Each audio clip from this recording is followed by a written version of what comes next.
NFR Extra follows all your favorite cowboys, interviews legends of rodeo, and talks to the best of country music. Follow Nevada Caldwell, Ryland Bentley, and Steve Godert every week as they delve deep into the stories behind the road to gold in Vegas at the National Finals Rodeo. It's revealing, comedic, and sometimes emotional. Find it on Spotify or anywhere you listen to podcasts. NFR Extra. All dirt, all rodeo, all year.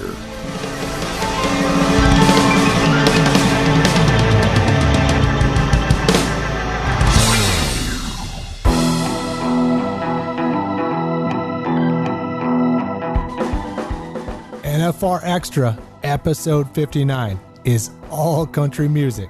From Compton, California to the streets of Nashville, all the way up to Alberta, Canada.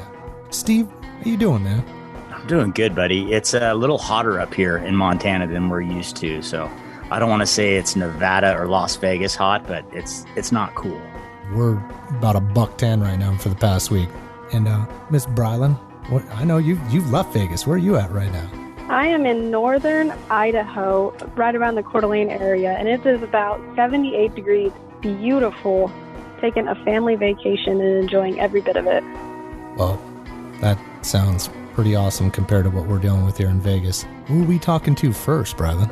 Our first guest is Corb Lund, a Canadian Western and country singer-songwriter with 6 generations of cowboy heritage that ties into his most recently released Agricultural Tragic album, with 8 other albums, 3 of which are certified gold. He's a cowboy. He's a musician. I love that he loves his family, and that all ties into his music.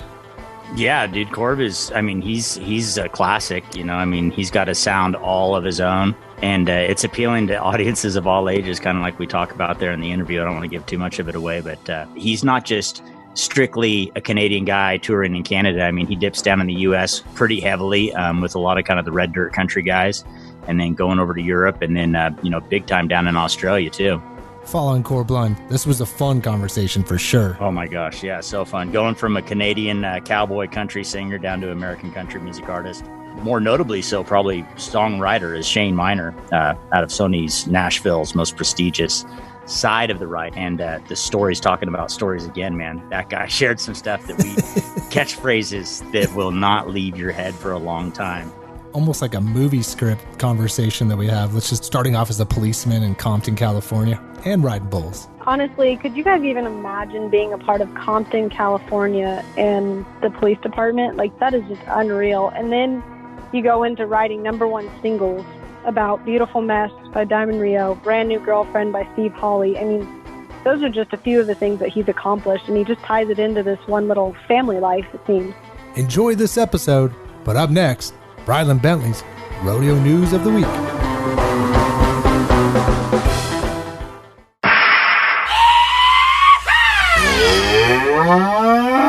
This is Bryland's Bull, the Rodeo News of the Week.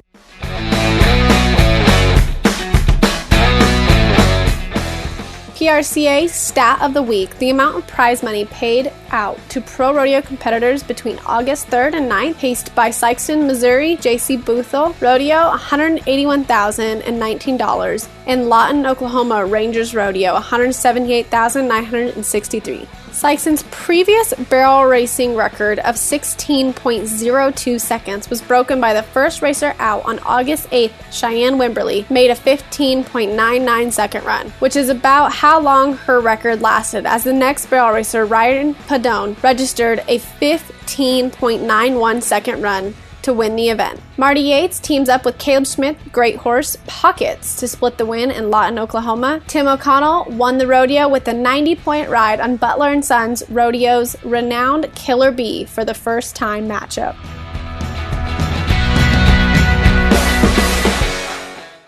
Looking to rope in some news and features you can't find anywhere else?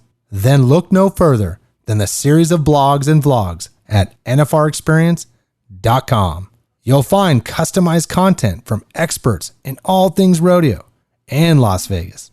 There's the NFR Insider and Stock Blog with Susan Canode, Hurley's Hotspot and Heart of the NFR with Brian Herbert, The Road to the NFR with Mr. Dale Brisby, NFR Experience with Patrick Everson, and the Junior World Finals with Jack Nowlin.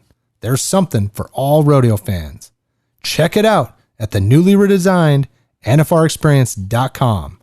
This is the NFR. This is Vegas. Hi, this is Tuff Edelman, 4-time world champion bull rider, and you're listening to NFR Extra. Singing me blues. Old man educating my horses. Well, there's just A rural Albertan, hailing from the foothills of the Rocky Mountains with a long family lineage of ranchers and rodeo people. Corb Lund is about as authentic as they come. He has been known to filter a range of cowboy themes, past and present, through his unique lens. Welcome to NFR Extra, Corb Lund. How are you doing right now, sir? I'm good. I'm sitting on my butt up here in Canada. How are things been going on for you during this pandemic? And Yeah, I mean, I keep telling people that my job is probably one of the last ones to come back because it's my job to get large groups of people into little sweaty rooms together. So it's going to be a while.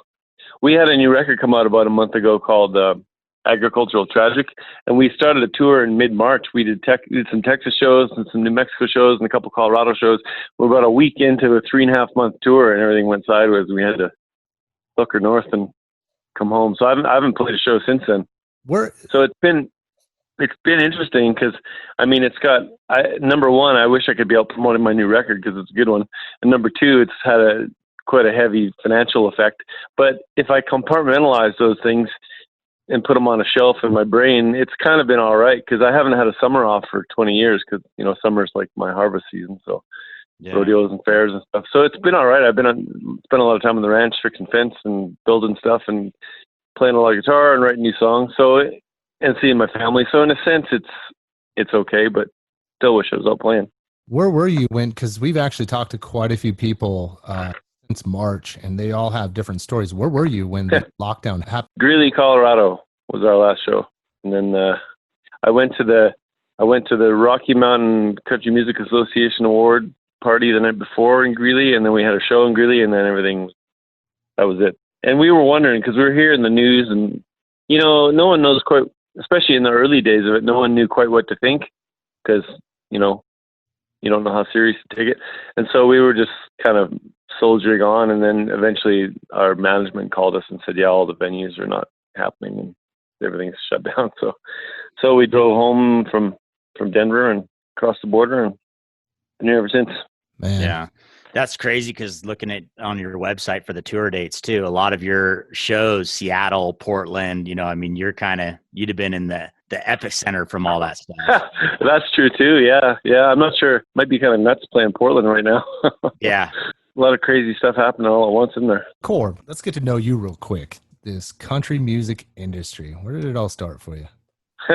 Well, I grew up, my family, both sides of my family are both ranch people and rodeo people, and they came up from Utah about 120 years ago, both the Lunds on my dad's side and the Ivans on my mom's side. And they were ranching down there. So, that's my background, and grew up riding steers and bulldogging in high school and all that stuff. And then about high school, right around 15 or 14, I started listening to rock and roll music. And I never really, no one in my family plays music.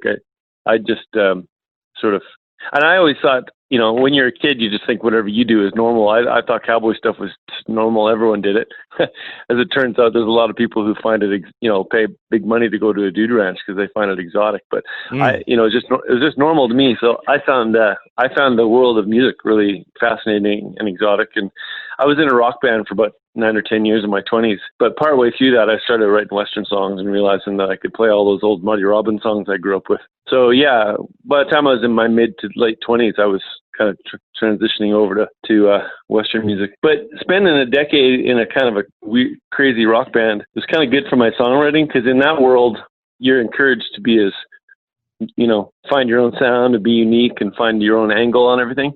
And sometimes in country music, that's the case, but often, especially on the radio, you're kind of encouraged to be the same as everybody else, kind of financially. So I think that if there's any kind of a uniqueness or quirkiness to my style of Western music, I think it comes from blending in a little bit of, rock and roll abandon, especially when it comes to lyrics and stuff like that. Like my stories I wrote a lot of story songs, and they always have, most of them have kind of a twist in them. So that's kind of, and I've been doing it ever since. I feel it's been really cool in terms of the rodeo shows that we play because my mom and dad both competed, and my grandfathers and some of my cousins still do. And I did a little bit of high school rodeo stuff, but nothing serious.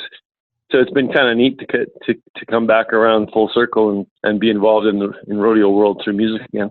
Would you like ride or compete? And then like, hey, after the after party, Corb's also playing in the band. No, I was too early for that. Like when I was in high school, I wasn't real serious about it. But when I was in high school, I wasn't really playing music yet. I was just barely starting to. So I wasn't to the point where I could sit around and play for people at that point. That didn't come till later. It's been kind of cool. I've become pretty good friends with Ned Ledoux, so it's fun Nice. swapping stories with him. Because in fact, I was talking about being at the Rocky Mountain Country Music Awards in March when the tour ended. We were there because we wrote a song together about our dads called "Dance with Your Spurs On," and we won the Songwriter of the Year award for that deal out of Denver, which was pretty cool. That's super cool. But yeah, That's but those guys have become really good friends. I obviously never get to meet Chris, but yeah, Ned and Will and Cindy, great people. So what kind of, you mentioned Marty Robbins and then, obviously Ned Ledoux and Chris, but what kind of inspiration did you have musically growing up as far as developing you into an artist? Well, a big one around here is Ian Tyson. His ranch is only a couple hours from us. And so he's one of the big, probably the biggest Canadian cowboy singer and one of the biggest cowboy singers, period, songwriters. Yeah. So Ian's been a big influence, and he was always a hero of mine, but I've got to know him real good over the years. We've toured together and recorded together, and it's been really cool getting to know him. He's getting up there. He's 86 or 87 now. He's toughing out the plague on the ranch, bitching. Yeah, that a boy. Oh no, I had an opportunity to meet him like 10 years ago or so, and it was right after, or not that long after he had, I guess, vocal cord surgery or something, and it was kind of a shock to grow up listening. I'm a big Ian Tyson fan myself, and then you meet him in person after that, and his songs are still amazing, but it just a little bit different delivery. Yeah, well, he's improved a lot since then. Like he got to the point where it was. I saw the whole process, and he's always been a fantastic vocalist, right? Yeah. And then when he got injured his vocal cords, it was down to like, he called it ashes. He said he'd open his mouth and nothing but ashes would come out. But it was like a 1 or a 2 out of 10. And then he got surgery, and it got much better, back up to almost how he was before. And now it's deteriorated a little just because he's getting older, but it's much better than it was at the point where you probably saw him. Well, that's great. He's an incredible singer, songwriter, artist to go. But what kind of inspiration do you have? Like, where do you find the, kind of your flow for writing music? On the road? Is it at the ranch or? Yeah, it comes in different places. I read a lot about our family history and Western stuff and my ancestors. I'm lucky. I have a pretty interesting cast of characters in my background to write about. But yeah, a lot of family stuff, and in terms of the process of it, I get ideas all the time, like driving or just walking around or anything. So you get in the habit of writing those down, and then when it's time, and those can come on the road or not, or home, anytime really. And then when I get home and it's time to get to work, then I get out my recorder and my notebook and start playing with it all and seeing where it all fits together. Kind of my songs. I know a lot of guys and girls that write songs in an afternoon. My process is different. I usually have 10 or 12 songs on the go, and they take me some of them months, some of them years to write. Instead of a lot of people sit down for a few hours in the afternoon to write a song, I'm more apt to sit down in the afternoon for a few hours and chip away at 6 or 8, just a little bit incrementally, because it takes me a long time sometimes to get the lyrics how I'm happy with them. So occasionally I'll bang one off that's real quick, but usually it takes a while. It just has a lot more passion to it. I mean, if you're not, if you're all hardwired to produce it within, hey, I'm going to give you 8 songs today, there's more of a kind of I don't know, it just, to me, it loses that art side. Well, you can't force it. I mean, there's times when, you can, but there's times when I know there's the right line out there and it just hasn't come to me yet. And you just have to wait for it sometimes. Like you can sit down and, like, I've got the country boy work ethic and everything. I put in a lot of time. You can polish things and work on them, but you can't force the ideas to come. There's no way to do that because no one really knows where ideas come from. They just appear in your brain, right? The best you can do is prepare the soil, right? Like you get yourself in a creative space and start playing guitar and working with the words and playing with the lines, and sometimes they come to you and sometimes they don't. But if they don't come, to me, there's no point in putting the song out before it's ready. So gotta be patient. I've got songs I've got that are half done I've been working on for years. You mentioned you just recently released Agricultural Tragic. Tell me a little bit about this album and why it's different for you. Yeah, it's starting with the title. The title is just kind of jokingly what I've been calling my genre for a while, because we don't quite fit. We're sort of a cowboy band. We're sort of underground country and sort of Americana and sort of roots. There's all kinds of names for non-radio country music, but we don't quite fit in any of them. So I just decided I'd make up my own genre and call it Agricultural Tragic. We called the record that. I don't know, this is number 8 or 9 for us, I think. Wow. Record. Yeah. And it's been 5 years since our last one. I got to a point where I was kind of out of gas. Like I just didn't really have, because I'm always trying to find new angles and I don't want to repeat myself, with the music or the lyrics or the stories or any of it. So I was kind of lost. I went for a couple of years. I didn't really get much written at all. And then I don't know what happened, but me and the guys in the band got a second wind a couple of years ago and ended up writing more than we've ever written before, and rehearsing more and spending more time on the recording. And so, yeah, most of our audience that's heard it agrees it's one of the better ones. So that's pretty cool. The only thing crappy about it is we can't get out there and play it. I tell you, it's funny, man. My son is 5 years old, and to hear a 5-year-old running around town, singing "I like old men making my whiskey" it's pretty comical. So it's getting out there, man. But yeah, it's awesome. Next time you ought to name one like a super positive money making, because that Agriculture Tragic fell right into 2020, man. Yeah, no kidding, eh? Yeah. I wrote a couple songs on the record with a friend of mine. Her name's Jada Dreyer. She's the one that sings that duet with me. It's called I Think You Ought to Try Whiskey. She didn't write that with me. She wrote Raining Horses, and she wrote one called Horse Pour that's not out yet. That Horse Pour is not out yet? No, we recorded it. We're going to put it out later. Yeah, we've got but yeah, she shows horses. She does Western pleasure stuff. It's pretty successful at it. And she's also like she's quite a successful Nashville songwriter. She's written a lot of songs I think she's written for Luke Bryan and Reba and a bunch of people. But she's an old buddy of mine, so we did some stuff together. Do you collaborate with more individuals from Nashville, though you're up in Canada? Not a whole lot. In fact, most of my collaboration is with friends. I've tried. There's a song or two on this. Like I wrote one called Louis L'Amour with Dean Dillon, who's one of George Strait's main songwriters, and that was kind of cool. But I don't do a whole lot of that. Mostly I either write on my own, or if I do write with a friend, it's more, or a person, it's more have to be a buddy of mine. It's pretty weird. Do any of you guys play music, or? Yeah, I play it on my phone, and that's about it. Fair enough. But it's really kind of, for me, it's kind of strange. Like the way that they do songwriting in the the mainstream industry in Nashville is they book a room for 2 p.m. or 10 a.m. and you go in there with coffee and meet somebody you never met before and write a song.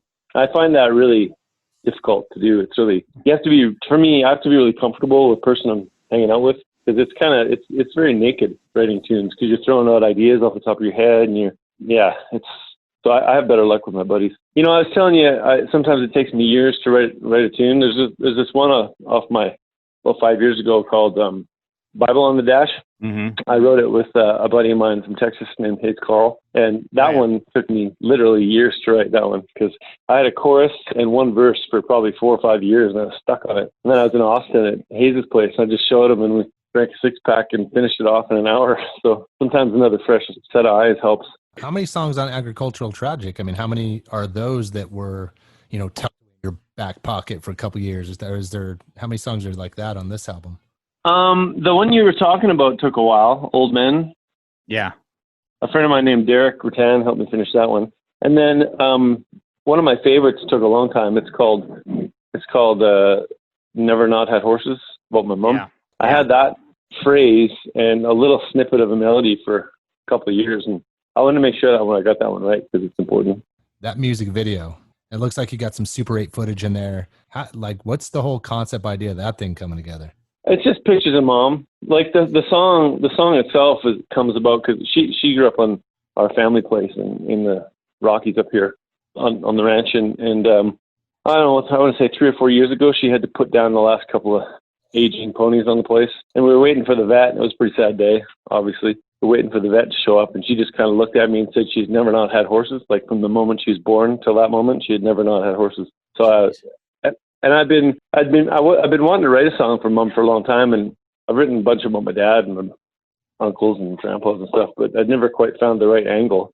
But when she said that, my songwriter antenna went up, and I was like, "Yep, that's the one."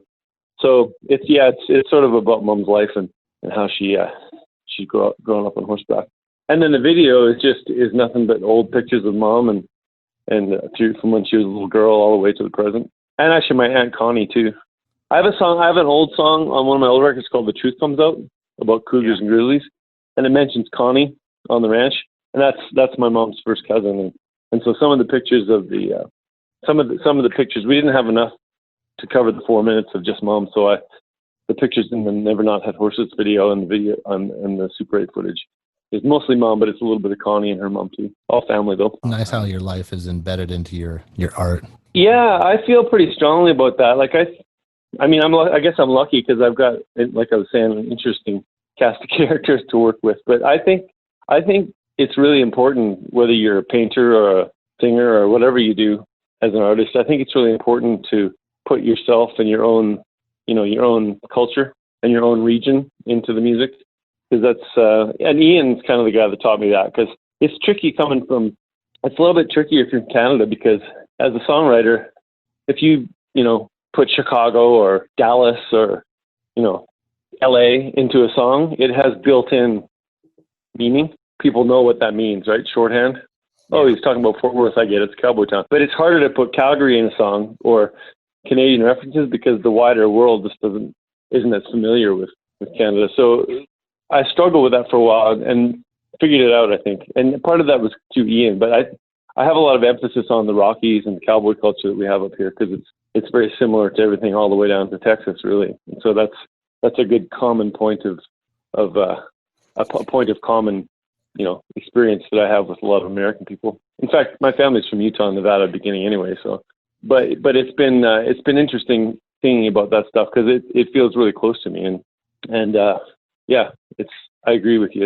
It's cool to be able to put your own family or your own background into the songs. Not all of them are like that, but a lot of them are. That's some powerful stuff, Corb. Let's hit the pause button for a little break. And when we come back, we'll take a trip with Corb to Australia for some road stories. Well, she's never not had horses. She's rode a whole life through without a couple of ponies round. What's an old cowgirl meant to do? Each year at Cowboy Christmas, more than 250,000 country western shoppers mingle with NFR contestants Flint Rasmussen and the best junior cowboys and cowgirls in the world. There's no place in sports where your rodeo heroes find time to meet and greet their fans 9 to 5 every day. Cowboy Christmas. It's shopping, live music, rodeo, and so much more. Book your reservations and find out more at nfrexperience.com. Cowboy Christmas.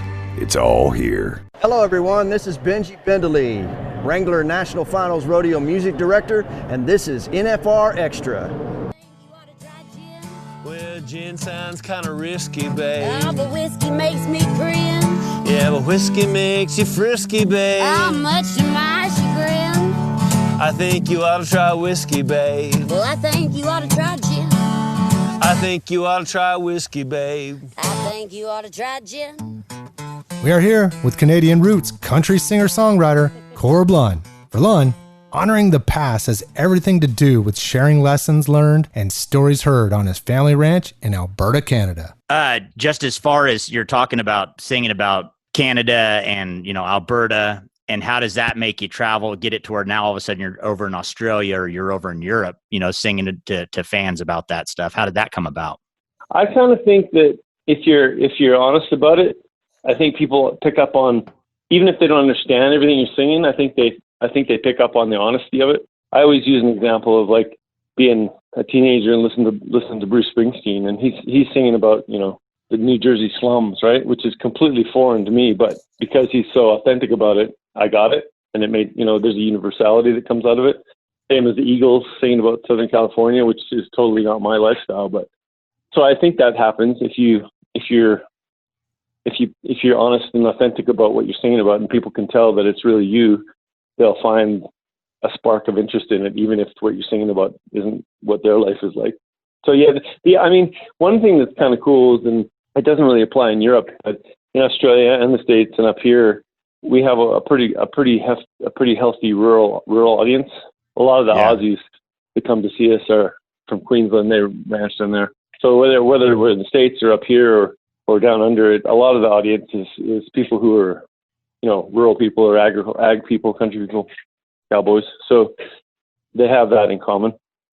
But then on the other hand, we go to Europe or we go to Toronto or New York, and we have a lot of people. We have a good audience there too. But it's just urban people who know nothing about what taking a dally means.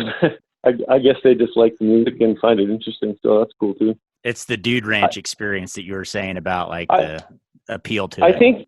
I think you're right. I think there's an element of that to it, and I'm kind of proud of that. I think it's cool to, you know, go to France and play shows and sort of, you know, export our lifestyle a little bit and let them know what it's about. You mentioned touring in Canada, Australia, Europe. Do you have a favorite road story that's come about over time with all this traveling that goes on? Oh, there's a bunch.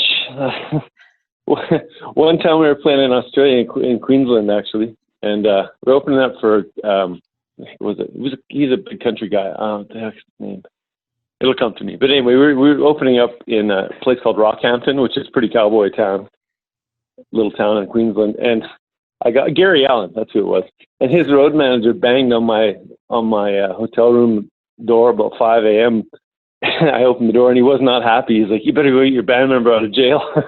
So one of our band members, I'll leave it anonymous, but one of our band members got thrown in prison, and well, not prison, but thrown in the clink overnight, probably the drunk tank, in Rockhampton, Queensland. And the Australian cops are super easygoing. I think they probably just put him in there for his own good because he was wandering around or something. But we get there, and the Aussie cops are telling us to play along with him, because apparently they'd been telling him all night that they bought him a ticket back to Toronto and he's flying out of the next flight first thing in the morning. So we picked him up from the drunk tank, and we kept the roost going for about an hour and a half. He thought he was getting on a plane. Gosh darn it. That's going to be chapter 7 of the book. Yeah, that's a good friend to lead you that far down a rabbit hole before you gotta be messed up to get thrown in. I mean, for the Aussies to tank you in there. So them Alberta boys must know how to do it right. Yeah, it's a pretty good night. Is there ever a moment, an embarrassing moment, something you've done on stage or something that's happened you can remember that just you can pull out of that back pocket of your stories that? Well, okay. It's just a coincidence. This also happened in Australia, but I was working on the van because I don't know what was wrong with it. I was messing with it. I had oil all over me and old, like, crappy clothes. And I don't know whose idea this was, but this resort we were playing at, it was like a casino and a hotel and a venue all combined. But it was right on the state line or something where the time zone changed. And God only knows who came up with this idea, but the one half where I was staying was on it was 5-minute walk across the complex, but it was a different time zone than the venue. So I was an hour behind, and somebody breathlessly came to fetch me out of my room after I'd just been working on the van. I had oily clothes and just dirt, and it was disgusting. And I had to play this. There was no time because I was already 10 minutes late because I thought I had another 50 minutes to get there. So they grabbed me and threw me on stage. So I had to play the show in basically oily coveralls or whatever. Like super authentic though, man. That's fine. People they dress up like that. They have to buy those clothes now. I guess, yeah. Yeah, it seems like a pattern is developing. All the crazy stuff happens in Australia, huh? Yeah, kind of. I guess seeing that there. We talk about Australia a lot. I'm going to kind of switch gears and jump into Las Vegas and the NFR experience. Could you tell us a little bit about what you've experienced in Las Vegas over the last few years during NFR? Yeah, I've absolutely loved it. It's become the favorite part of my year because I've always wanted to go down just as a fan, but the way it worked out in 2016, someone hired me to come down and play. It was actually the Hui guys and the Bullfighters Only guys. I knew Aaron from Alberta, who helped start that deal, the Bullfighter deal, and they called me up and we played that's not true. That happened the year after. The first year I was there in 2016, I played the Gold Buckle Room actually, when it used to be way at the back of the MGM. Yep. Yeah, that was my first year. That was a blast.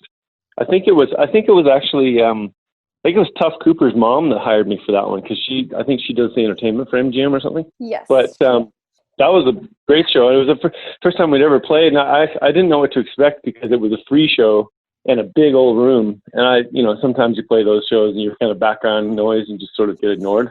And I was happy to be in Vegas at the rodeo anyway. I didn't care, but we got there and it was crazy. Like we had hundreds of people that knew our stuff and they had made signs and the whole bit. So it was a blast.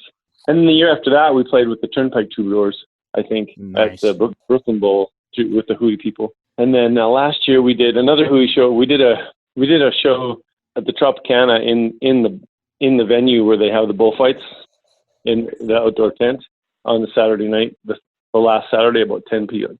So that was fun. But all the shows we played the last 4 years there, we played one venue or another the last 4 years in Vegas for the rodeo, and it's been a blast every time.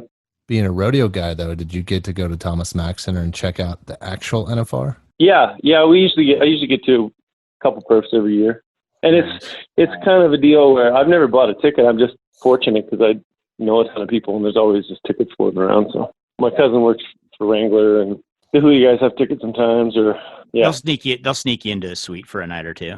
Yeah. I was amazed. I didn't know Cowboys are capable of that kind of efficiency. Just the way they run that show is amazing. Like I couldn't believe it. Looks like a highlight reel. It's very impressive how tight they run that ship. Speaking of running tight ships, when you're in Vegas playing, do you keep it pretty serious, or do you kind of have like a miniature Australian version? No, I usually have some fun. I usually go down for the whole 10 days, and we usually play 1 or 2 nights. So the rest of the time I'm schmoozing around. It's fun.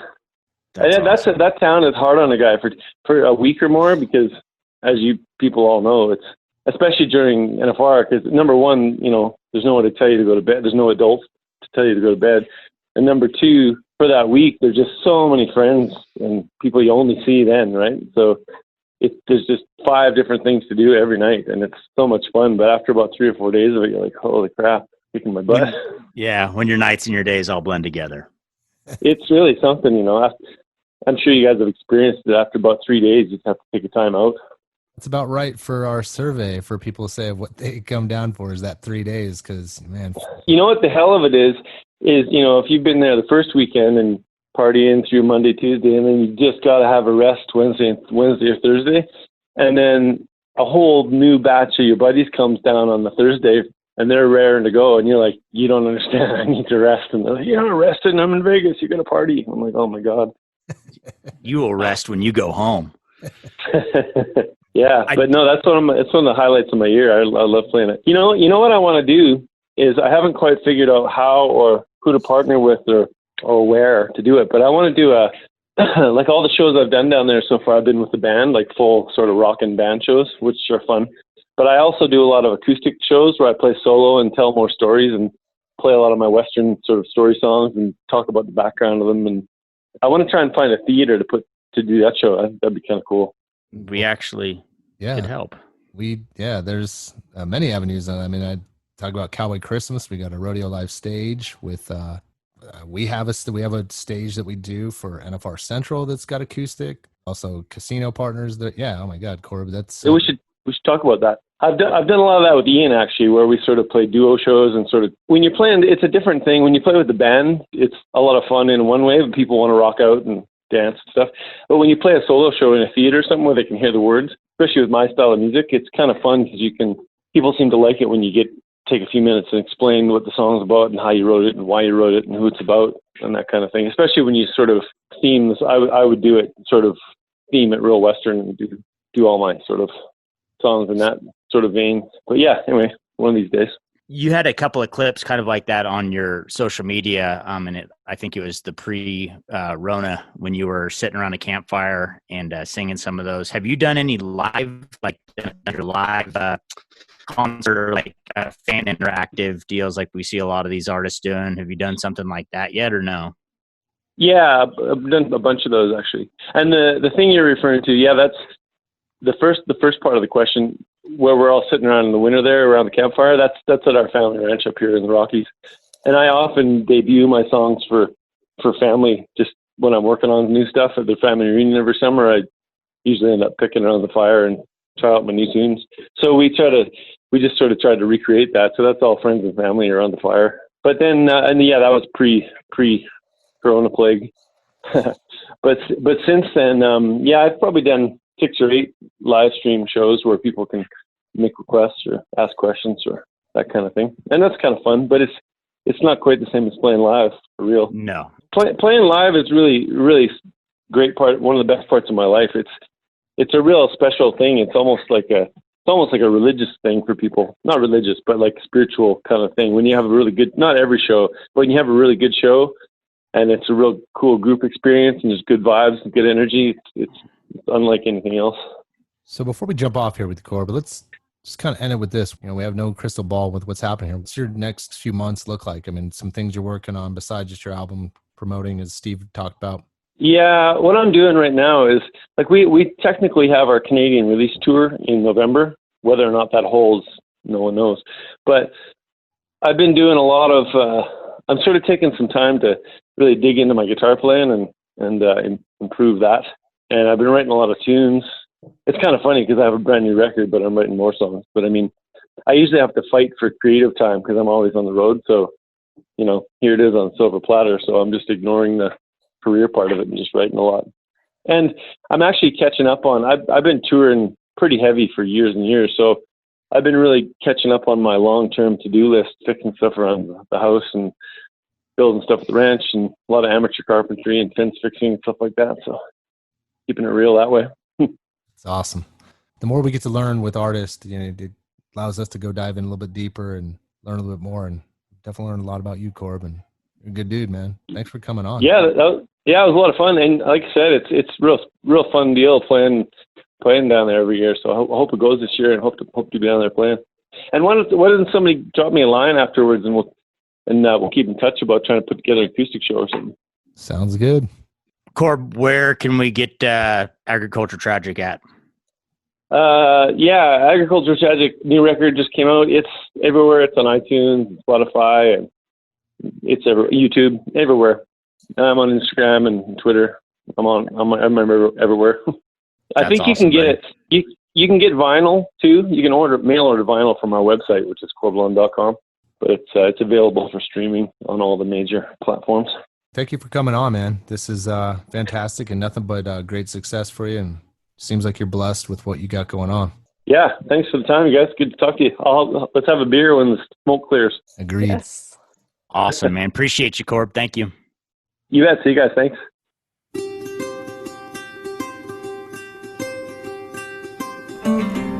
We're here in Las Vegas at the Ackerman Autism Center, and right now we've got the Grant a Gift Autism Foundation is going to bring out 14 families with some younger kids, and we're going to put them on a horse. We've got Tim O'Connell and Caleb Schmidt, and they get to meet some NFR contestants and interact with a horse. It's an awesome event, and to tell you the truth, it's my favorite part about rodeo.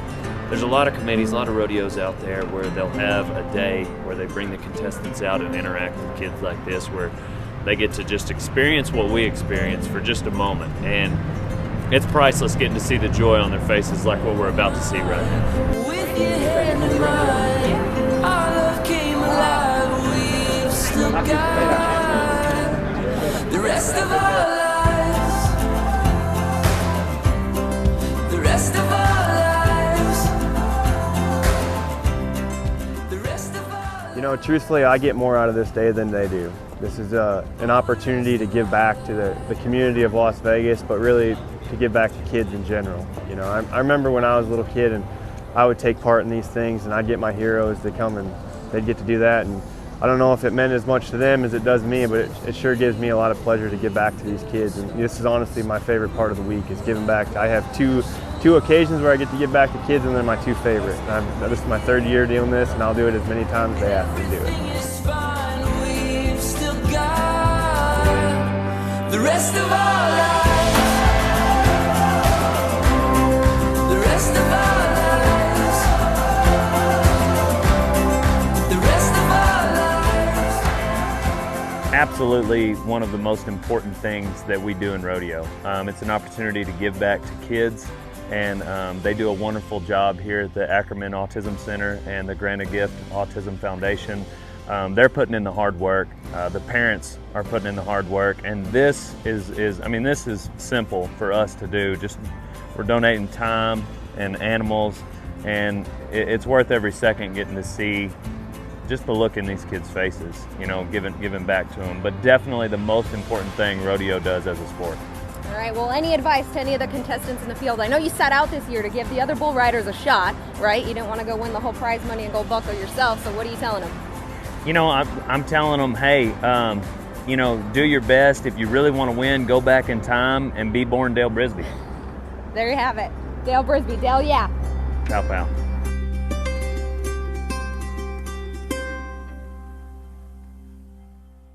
Do you need a dose of social, a dash of insider info? Then the National Finals Rodeo Social Network is set up just for you. Get updates, insight, unique content, and much more on Facebook, Twitter, Instagram, and Snapchat. You can find us at Las Vegas NFR. And be sure to use hashtag WranglerNFR on your posts and tweets. There's something for all rodeo fans.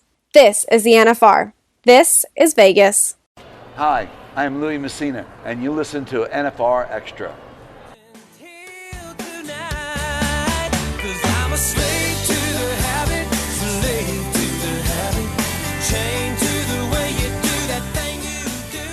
If you're a country music fan, you've heard Shane Miner, even if you didn't know it was him. He's written songs for artists ranging from Kenny Chesney's Live a Little to Diamond Rio's Beautiful Mess. He joins us today on NFR Extra. Country music songwriter Shane Miner, welcome to NFR Extra. Well, thanks for having me. This is great. It's good to be here. Hey, Shane, we before we started recording, we were kind of talking a little bit about some times and some places. But how did you get involved in the music business? Let's see, the music business, I grew up. You mean like in music itself or just the business of it, where I'm at now? Well, either one. Give us just a little background of how it led to where you're at now. I grew up just loving music. My mom played the piano. I grew up in church, obviously. Singing as a little guy, 4 years old, and about 12 years old, growing up on country music, guys like Haggard and stuff like that I listened to. I could pick out the writers, of those songs, and I started writing songs when I was 12, just goofing around, obviously getting teased, like, what are you doing? You stupid songs you're writing. My old man would do that, goof around with me like that, and friends. I just write my own songs, and looking back, they were kind of, it's funny because I still have some of them that I find laying around when I was 12, and I just kind of would go in my room like any other kid that's listening to records. I'd be in there and I'd listen to records and songs, and I'd write songs, and, and eventually one day it put me on the path that I'm on. I ended up going to LA in the music business. I'm from Northern California. Ended up going to LA and staying there for a while, and the right guy heard me. I was singing the honky tonks, and the right guy heard me one day and pulled me straight to Nashville. So I wasn't one of those guys who just moved to Nashville to go try to make it, but once I got there, it was paying the dues all over again, Yeah. So it was just a fire I couldn't put out. Something that kept tugging at me, artist and songwriting. I loved it. Still do. Do you look at, you said you have some of those old songs that you were writing as a kid. Do you ever look at those and be like, man, I maybe the 12-year-old Shane Miner might have had something going on here? Or do you look at it and kind of be like, man, thank God he didn't make it big then? Oh gosh. Yeah. That's all garbage. Yeah, I look back at it now and just go, what was I thinking? No wonder they were teasing me, right? Yeah.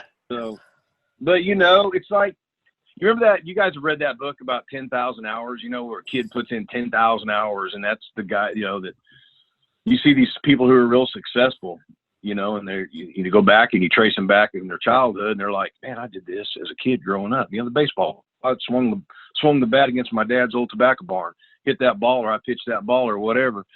There's something to that, because as a kid, that's what I was doing.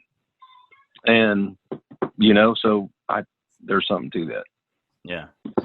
So you grew up in Northern California, in that, I believe, Oakdale, right? Cowboy I was capital. born in Modesto. Oh yeah. Yeah, right in the shadows of that. I love it. Cowboy capital.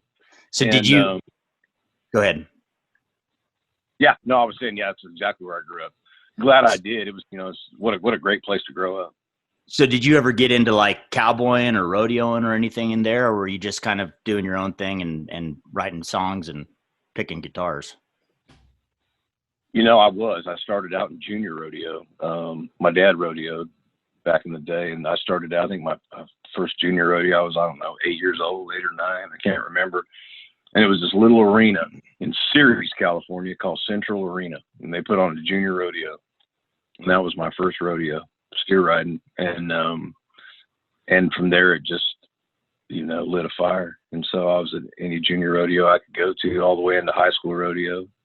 And of course, I had two home, in District 5, we had two hometowns, two home arenas in Oakdale being the main one, and Stanislaus County Fair, Turlock.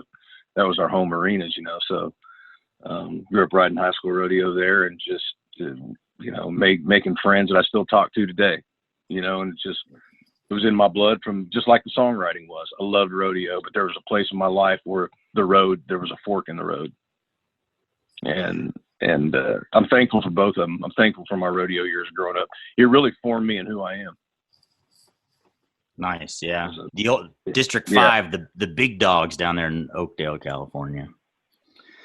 What, and that was there like a you said that fork in the road, was that just, man, I'm going to be a bull rider, or I'm going to be a songwriter, or what was that fork? You know what? Yeah. And and it was, I kept, when I was going through the permit phase of PRCA, I was up there, I was riding with guys like, Brett LaFew and Brian Clancy and all the guys, and Gary Germain and I was staying up at Gary LaFew's house a bunch, and, we went way back, and both came from, rodeo families, and me and Brett, it was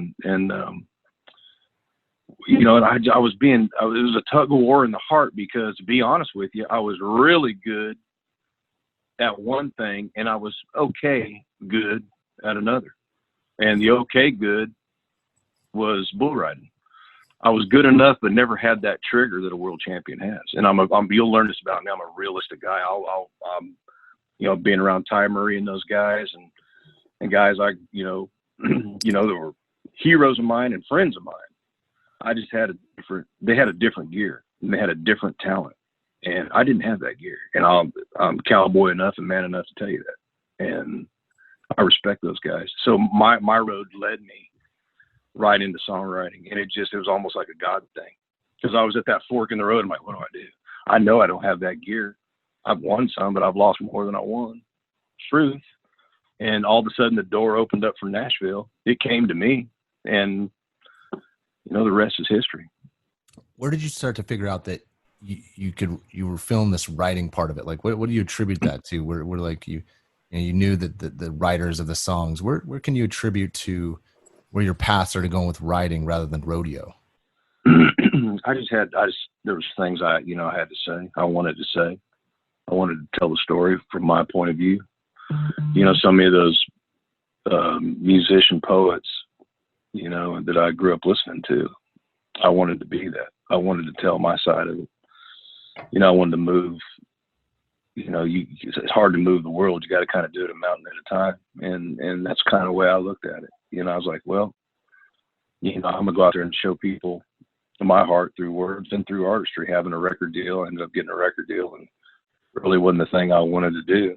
And I love people, and I love performing. I've been all over the world doing it. I've had a very blessed life and fortunate. If I left the world today, I've lived it. I honestly can say that. And writing has been one of the top top things that I've loved, and it's been a release for me. That's where, you know, rodeoing was fun too, is because I had my buddies and the camaraderie, you know, we've all been out there. And so I loved being on the road, but being a songwriter too, sent me all over the world on the road too. It sent me down in trenches, war, Bosnia, Kosovo conflict. I was in foxholes with guys while the war was going on a USO trip, covered in flak vests, singing songs to them that I'd written.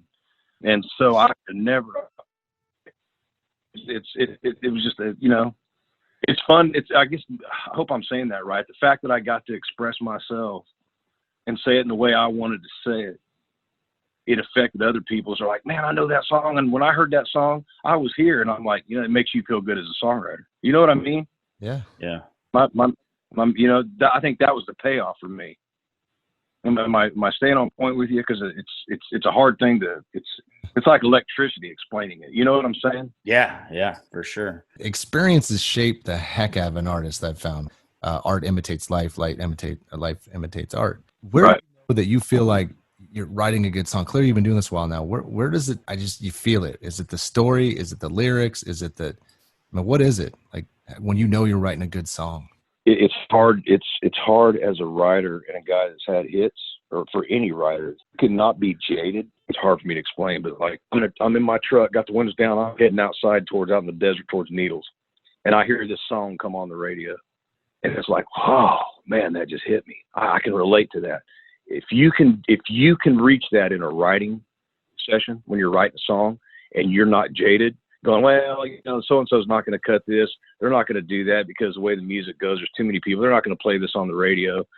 No, forget that. If it's moving you and it moves you still and you're not jaded, it's going to resonate and move other people. And I try the best I can to not be jaded when I write a song. I try to be that guy with the window down in the truck outside of Needles, hearing that song for the first time and what I want to hear and what I think little Sally in Kansas City might want to hear, or little Jimmy in Denver might want to hear.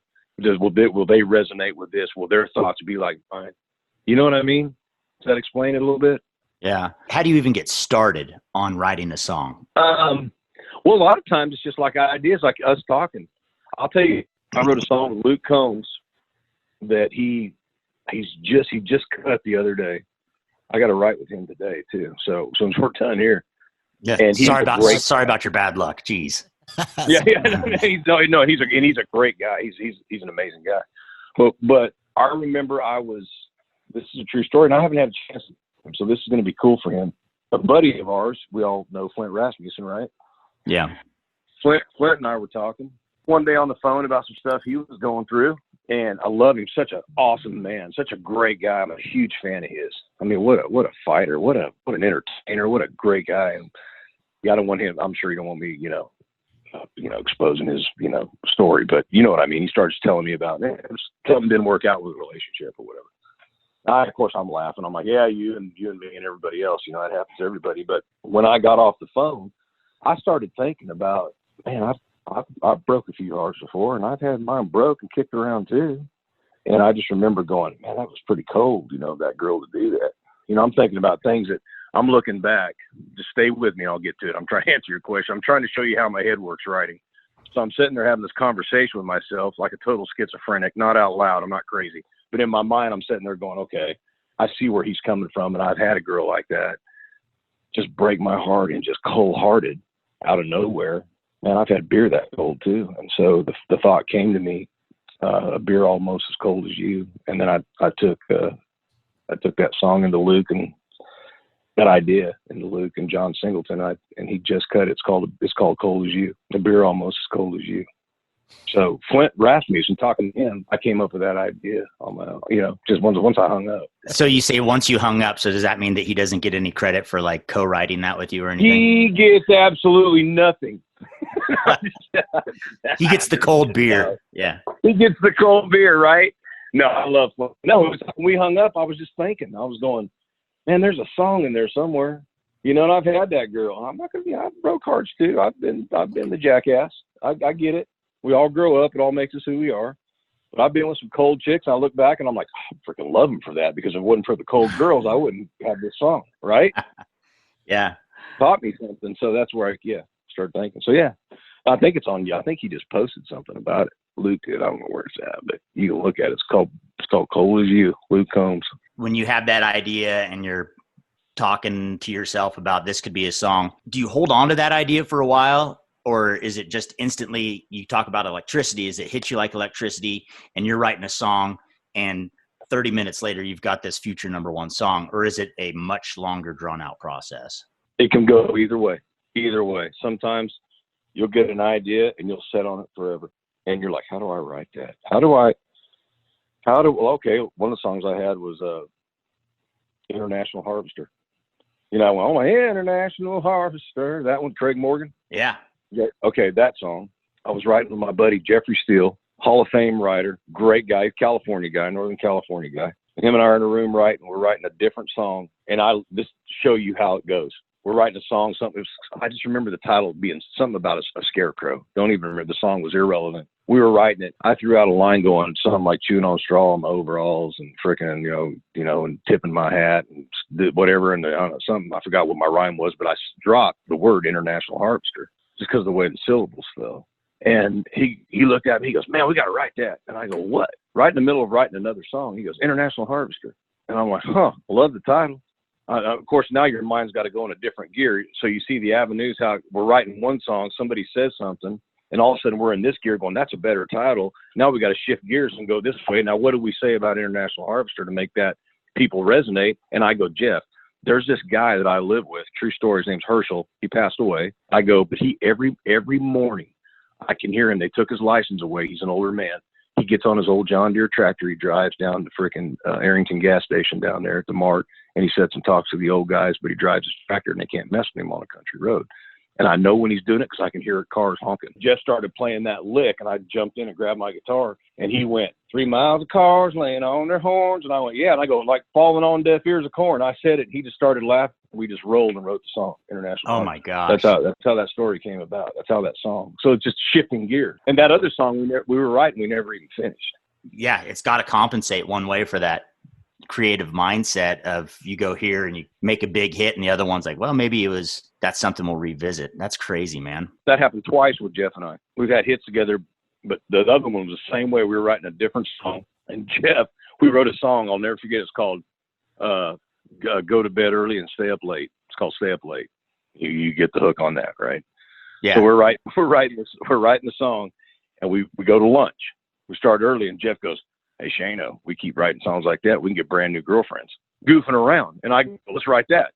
I got a brand new girlfriend. So we went to lunch. We came back and wrote Brand New Girlfriend. The early song, we never even demoed it, but we went, after we wrote Brand New Girlfriend, we went and demoed it. And then, a month later it was cut. You were a police officer for a little while. Is there anything that kind of you pull from as being a policeman and things you said that kind of, or that you've seen that go into your artistry? It's hard because where I work, and thanks for asking about that. It's something that, I don't tell a lot of people, but I love policemen. I know we're living in a world today where they're hated, which is so sad, and they're really messed up. But I became a cop. I was living in LA, and it was just to pay the bills. I was doing music. I had a little publishing deal, didn't pay me anything, and I went, filled out a permit application for the fire department. They put on a hiring freeze. Next thing I know, LAPD calls me and a recruiter, and I made no bones about it. I said, I really don't want to be a cop. I love you guys, appreciate you. Well, we want you. We don't want somebody that just, we want you because you don't want to be one. And you learn, you're not going to make bad decisions. You're going to, you know what I'm saying? I guess I understood his psyche. So he started telling me, I go, look, I'm a songwriter, singer-songwriter, and that sounds crazy. I still rodeo on the weekends. And of course, he wanted to hear all about that. And ended up getting hired at the LAPD and went straight to Compton. Worked a graveyard shift. Worked a graveyard shift in Compton and Watts for about 8 or 9 years. And I saw it all. I saw death every night. It's hard to pull from that in a song, country music, because I saw a lot of bad. I saw a lot of good too. But I didn't see what the world. I don't want to go on because music is the one that brings everybody together. I think what's the guy's name from Foo Fighters? David Kroll. What's his name? Kroll. You remember him? Yeah, exactly. David Kroll, right? Yeah. That guy said something amazing. He said, you know what? Somebody asked me about politics one time. He goes, man, you can be left, right, or in the middle, but we come to different hours. We all speak the same language. We just rock out and we enjoy songs. And that's the way I kind of look at it. You know, I mean, I'm a conservative guy, I'm God-fearing. I love my family. I respect people's opinions, but right now, that's the exception, guys, more than the rule, I can promise you, because I worked in one of the most high-profile racial times in our country, and I never one time saw an officer go, let's do that because of the color of that man's skin. Never. I never did. So, you know, it's tough, and there's a lot of good people in the ghettos down there in the projects and the Section 8 housing that need help. They can't get out, and we were there for them. We were totally there for them, and some good people. So it was good to work in those areas, you know, and taught me a lot. But it's sure hard to put in a country song with what you saw. You know what I mean? Yeah. You know, it's crazy too. You talk about that Compton there is a handful of guys from Compton and Signal Hill that go up there. They kind of run with that Flying U rodeo crowd, but bull riders and tie down ropers. And they did a documentary called Fire on the Hill. And it kind of highlighted that. And it's crazy because and I don't know, did you ever see like the guys on the horseback down there? Because it seems like that's like something that actually happens that nobody would ever imagine that those two worlds would ever collide. No, I never did, but that's amazing. I want to hear more about it. Explain it to me. So there was I guess there's a stable in the middle there of somewhere in Compton. And it's on, I think that the documentary is on, it's on Netflix, but it's called Fire on the Hill. And it's, you know, you talk about just because of where you're born at doesn't mean you can change your life. And that there's these guys that, like I said, they're bull riders and you know, they kind of live that cowboy life and the rodeo lifestyle, but they're from the heart of Compton. And it's like, how did you even get in here? Like, it's just, and this stuff, like you said, the stuff to where, you know, they're just out hanging out and a tragic thing happens and lives change instantaneously. Wow, that's amazing. I've never heard of that, but that's incredible. I'd love to see that. That is so awesome. Yeah, I mean, we tried to help them.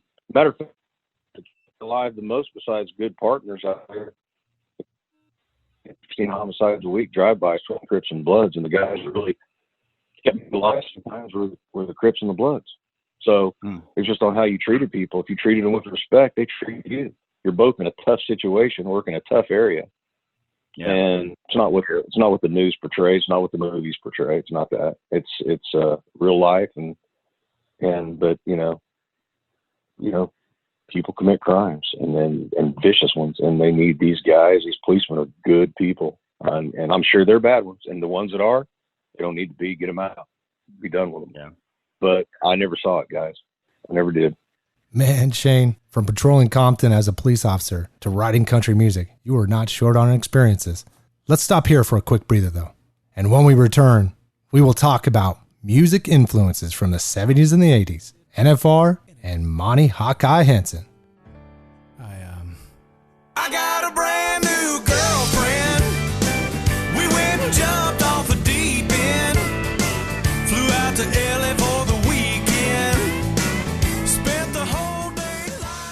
Looking for tickets to the Wrangler National Finals Rodeo? StubHub is the official secondary and fan-to-fan site of the rodeo. Fans can buy and sell their tickets through a safe and secure online marketplace. Visit nfrexperience.com. Hi, I'm 23-time world champion cowboy Trevor Brazil, and you're listening to NFR Extra. Chugga-lugga-lugging 5 miles an hour on my international harvester. We are hanging with American country music artist Shane Miner. Shane Miner's record was released in 1999, Slave to the Habit. His first single went top 10 on the country Billboard charts. I mean, you touched on some of your influences, but did your influences stop as a young person? Like how today, I mean, since you're sending the mix stuff, where do your influences come right now for your music? I mean, where do you draw from now? As you talk about like Merle Haggard and stuff like that, how does it exist today? Well, that's a tough question because my music influences growing up were, guys like Haggard Willie and Waylon and writers like Bob McDill and, you know, Cochran and Dean Dillon and all those guys, you know, listen to it straight. And, you know, even I either like real country music or I like real, like 80s rock. Like I like rock. And so, I mean, I've gotten, you know, I write with Bret Michaels every once in a while from Poison, who's a big country music fan.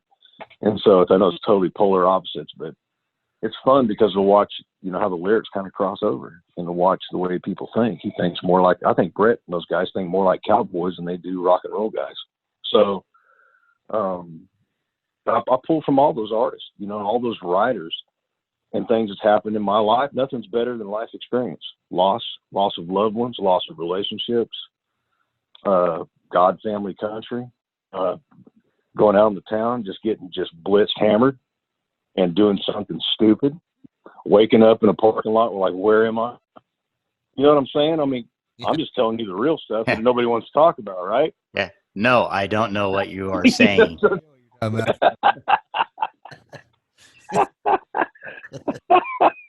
Like, I better crawl out of this window. I don't know who this girl is, and I don't know, but I'm going. Yeah. Little did you know you were on the third floor when you crawled out of it. On the third floor, right? So, you know, funny stuff, man. Just seeing just life is what you pull from, life, and watching these other buddies of mine make stupid mistakes. You know, I picked the guys. You know, I picked brains of the guys who are like icons and Hall of Fame songwriters. I got access to them. I go, man, tell me stories. I love stories. Oh man, you know, back in the 70s, man, we were writing, you know, we're flying. I mean, you could still smoke on airplanes. I'm like, wow. Yeah. And he goes, so I go back and smoke a joint, and I went, really? It's an old writer. He's an old freaking writer. And he's an icon. He goes, I can smoke a joint. Well, the flight attendant comes out to me. He goes, I know what you're doing in that bathroom. There's going to be police waiting when we land. He's like, oh crap. He goes, I got pot on me. And I'm listening to this guy laughing at him. He wrote some big hits, Hall of Fame. He's an old hippie, and he just goes, man. I go, what'd you do? He goes, well, I just started eating it all. I didn't want the evidence. Oh. He goes, and I was going to do a panel board for record labels. There's every label, Universal, MCA, Sony, all these heads of labels were doing this panel board of 2 radio guys, 2 label guys, 2 artists, and 2 songwriters, and asking them questions. And I had to go do this panel board. And I wasn't thinking, so I just started eating the pot. And once I got off the plane, I realized they were trying to scare me, and there was no cops. So by the time I got to the panel board, I was on Jupiter and slobbering out of the mouth. So he goes, and there I am leaning my forehead against a microphone. They're trying to ask me questions, and I'm just going, yeah. And you knew they thought I was just out of my mind. So we're just howling the whole time that he couldn't come off the panel board. He goes, man, I've written songs from that trip, you know, that ended up being hits from that whole traveling trip. So I'm just, you know, you like that. You pick these guys' brains and you learn. People make mistakes, and there's fun. There's funny times in life. You go back and you look, and things shape people, you know, and it's just living. That's what you draw from, living. Sometimes you got to go to the spirit world. Right. Did you see the size of that chicken? Right. Yeah. That's it. Right. Yeah. Right. Yeah. So yeah, it's just, you know, and the good things, you know, and seeing kids that get married, young kids get married, don't get invited to weddings, and sitting there and watching it all go down and watching their reaction, and watching, you know, 21-year-old, I just got married, I got out of college, got married, and they got the whole life in front of them. And, you know, you're at the reception and you hear somebody say something, and the next thing you know, you're thinking about it. I remember that. And their song comes out of it. It could be anything, you guys. You could write songs. All of you could write songs. It's words. It's just words that people resonate with. What's gonna move me? What was that? Who's the famous writer? Hemingway. They said to him, they go, that bet. I bet you can't move somebody in 6 words. I can make. He bet this guy. It's a true story. I heard. He bet this guy. He goes, I can make that girl of yours cry with 6 words. And he goes, go for it. And they laid their money down on the table. He sat there for a minute, looked at her, and he goes, baby shoes for sale, never worn. And the girl sat there and thought for a minute. She sat there and thought for a minute. Boom, started bawling. So, I mean, these guys, those 6 words moved somebody. He knew by looking at that girl, he sized her up, sussed it out. He's like, she probably looks like a mother. She probably looks like she's had a loss in her life. You read people, you learn people, you be observant, and you watch around you. And I'm sure Hemingway, unbelievable, probably knew life and knew people. One look at her and knew, if I said this, it's going to move that. And he did. He won the bet. Heard that's a true story. So, yeah. Then you got guys that writer buddies of mine in the Hall of Fame that I go, how'd you write that song? I don't remember. I was in a houseboat in the early 80s with nothing but ice cream and cocaine. I don't remember how I wrote the song. I just remember we got back and it was on a tape recorder. True story. Big hits. So everybody's different. Isn't it crazy? Yeah, it's insane, man. How, I mean, literally insane. So you just did two pretty large references from the 70s and from the 80s and some substances involved in helping, get your mind right. What has changed since you started writing songs? Like, is there a big notable change from when you started to where you're at now on how songs are written or tools used, or is it just kind of just basics? It's still on guitar, but a lot of it, the change is track guys, more hip hop coming from the cities that probably weren't necessarily country, raised on country music. I see a lot of that. Generational, the generation gap where they're kind of, a lot of them are really talented. I love them. I'll sit there and I'll go, it's kind of like George Strait. You ever, that groove, like, all my exes live. I don't know that song. They're like, you don't know that song? No. What George Strait song do you know? I don't know. So it's there's a exactly. So that's why sometimes we get, I like real country music, and I know there's going to be an argument on both sides, and I have artists and writer friends on every side, and I'm not bashing anybody. I tend to be more country. I tend to like country music with a message, and I've had to write the songs that were good songs that work for today. And I like some of the music today. I do miss the process of meat on the bone lyric and just good old country songs.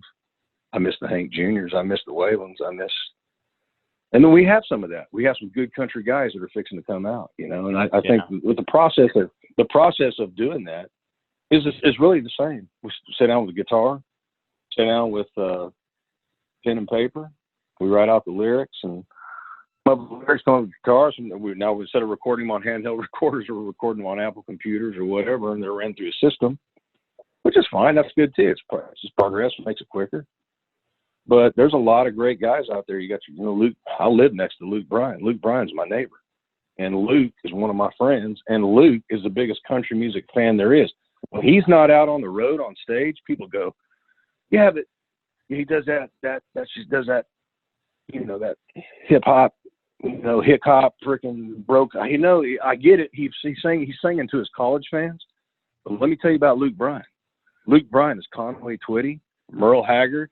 That's who that guy listens to on his bus. That's who he cranks. And he just knows he's real smart for his audience today. Yeah. So it's one generation's version of country music as opposed to another. That's all it is. I tend to be a fan of my generation's country music. I think it's country music. That's just me though. A lot of guys disagree with it. So right, you pick roles, and actors can play this certain role, and people, why did he pick that role? It's all about how you the art of what you're doing. So to Luke's point, I mean, sure, he could probably play a lot of that music, but he knows, I mean, there's a way that you got to do stuff as an artist as well. To being honest with you, got to pay bills, you got to make money, and you make sure you balance all that out. That's right. I've seen a lot of guys, I don't like his music. I know I'm singling him out, but I don't mean to. We're just using him as an example. He's a great guy. But you know what? You're dead on right. He's just performing country than Luke Bryan. That guy, he's country. All right. I'm dead. I tease him all the time when I hear him talk or we go out in turkey hunting. He's extremely country. I always tell him he's got a cut out of his butt. That's how country he is. And he just, of course, starts laughing. But his version of country music is his version, but he likes all country. He likes old country music. That's what he loves. And he's just paying the bills. And all those guys they're all good guys.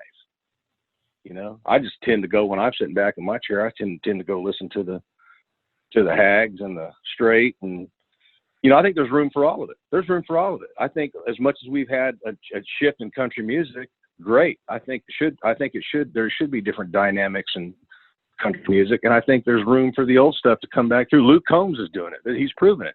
He's a 90s country guy. He's bringing country back a little bit.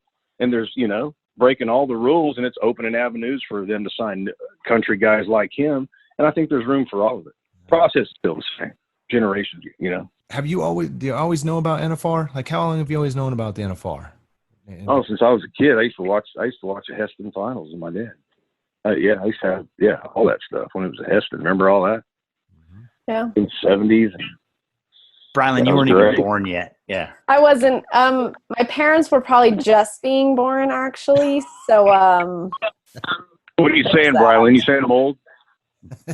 I mean, I'm not going to say that you're old. Go ahead. But you're saying I'm just going to say that I'm young. You're old. I wasn't even like a twinkle. Wasn't even a twinkle in the eye at that point. Like. I love it. I was born in 68 when I was born. So in the 70s, I can remember watching the NFR, and it was sponsored by Heston. And I want to say, I can't remember when they moved to Vegas. I don't remember. 84. I remember it being in Oklahoma. 84? Yeah. Yep. Okay, well then when I was watching it then, it was in Oklahoma City, right? Is that right? Am I close? Correct. It's got to be Oklahoma, right? Yep. So that's when I was watching. That's how far I go back watching the NFL and loving those guys, man. Watching those guys. Man, look at remember Monty Hawkins and those guys. I was a kid. I loved watching that guy, man. He had such attitude. I loved that. There's not another Monty Hawkeye Henson. That dude. Well, I guess maybe Wade Sundell would be like the new version of Monty Hawkeye Henson. Yeah, I love that old. Have you ever seen that old video where Hawkeye Henson gets bucked over the chute and gets lawn darted into another bucking chute with the horse in there? They crack the gate and let that horse out, and Hawkeye just jumps up and he's like, "Yeah, I'm alive." That's classic. If you haven't seen that, you got to watch that.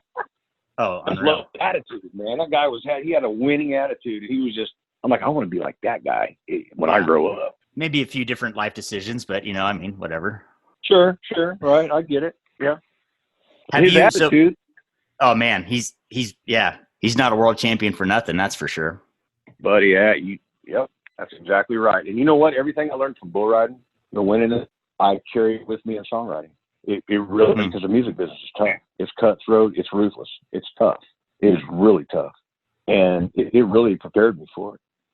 It really did. It made me, it toughened me up. And so, I'm still strapping on the spurs in a mental kind of way and going through the ride every day. Talking on rodeo and the music industry, something that kind of relates them together is the long roads that these individuals go on. Do you have a favorite road story, whether it was the rodeo road or the music industry?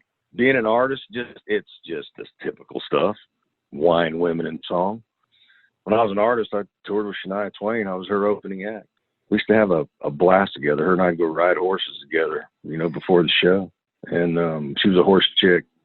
She found out I came from rodeo, and ahead of time, she would, wherever she's going to ride, she'd have me out there, and we'd just go ride and talk about life. What an awesome girl. And speaking of Charlie Daniels, I had a kid when I was 16. I had a son. I got my high school girlfriend pregnant. Had a son when I was 16. He's out in Tennessee with me. He's a biologist. He's married and got a little girl. I got a little granddaughter. I'm a young grandfather, which is awesome. And his mom was from Oakdale, good family, and a barrel racer, Brylan.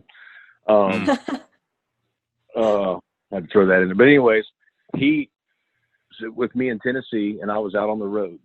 Here's a good Charlie Daniels story. And Charlie heard about it. And he said, "Man, you're out on the road tour." He goes, "What about your son?" I said, "Well, he's 14. He stays there at the house, the farm, and and the lady there that lives on the property, her and her husband, they watch it. He's only home, he's home alone from like Thursday night to Saturday. I come back Saturday night.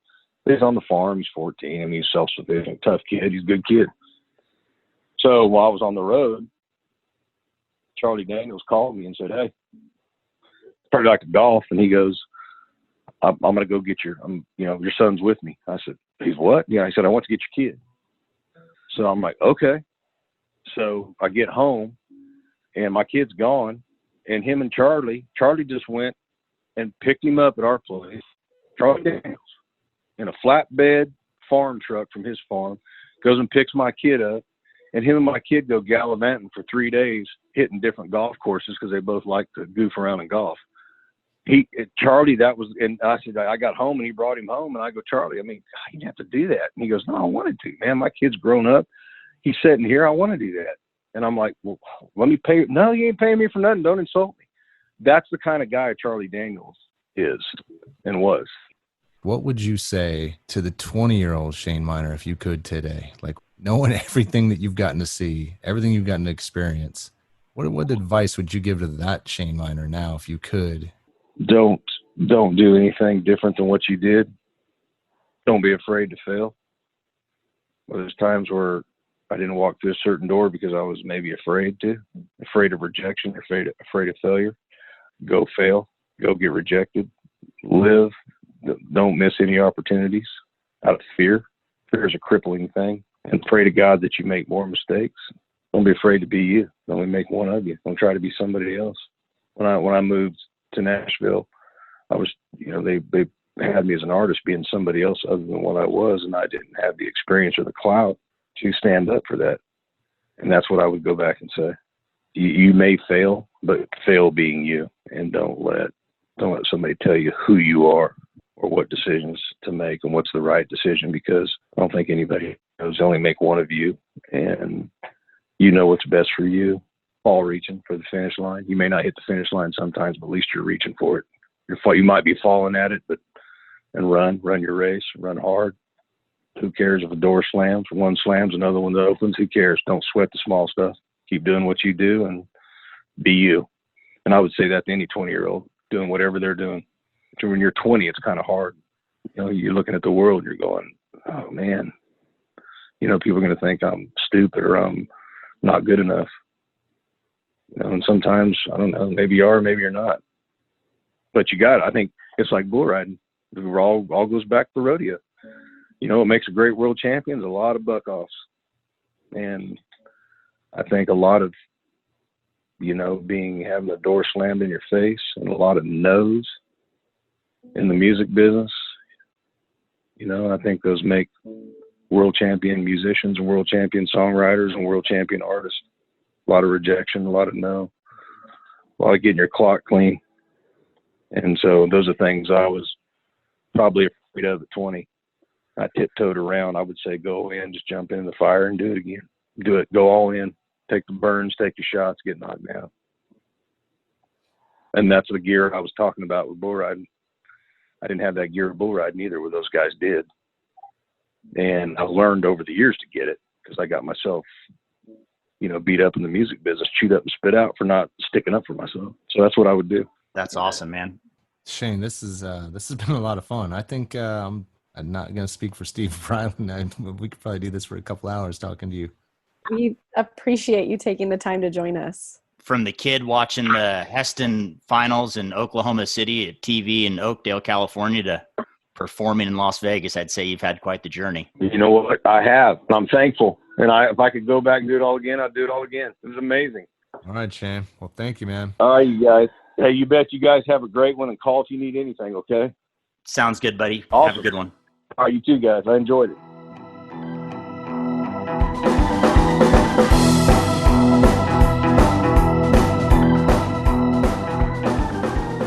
We want to thank Corb Lund and Shane Miner for joining us on NFR Extra today and sharing their stories. And stay tuned for episode 60, when PBR CEO Sean Gleason shares his experience of being the first professional sport association to hold live events since the coronavirus pandemic began on NFR Extra. Want to experience more of the NFR? Then visit nfrexperience.com.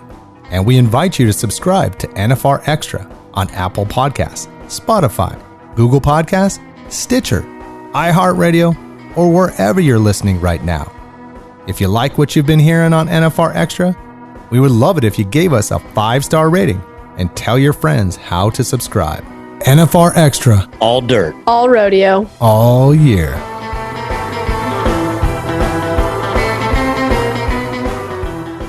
Gotta make it out to Vegas, where the big boys roam, with the rovers and the racers and the bulls and the broncs, and the ladies in the skin-tight wranglers and the cowboy hats. And it don't get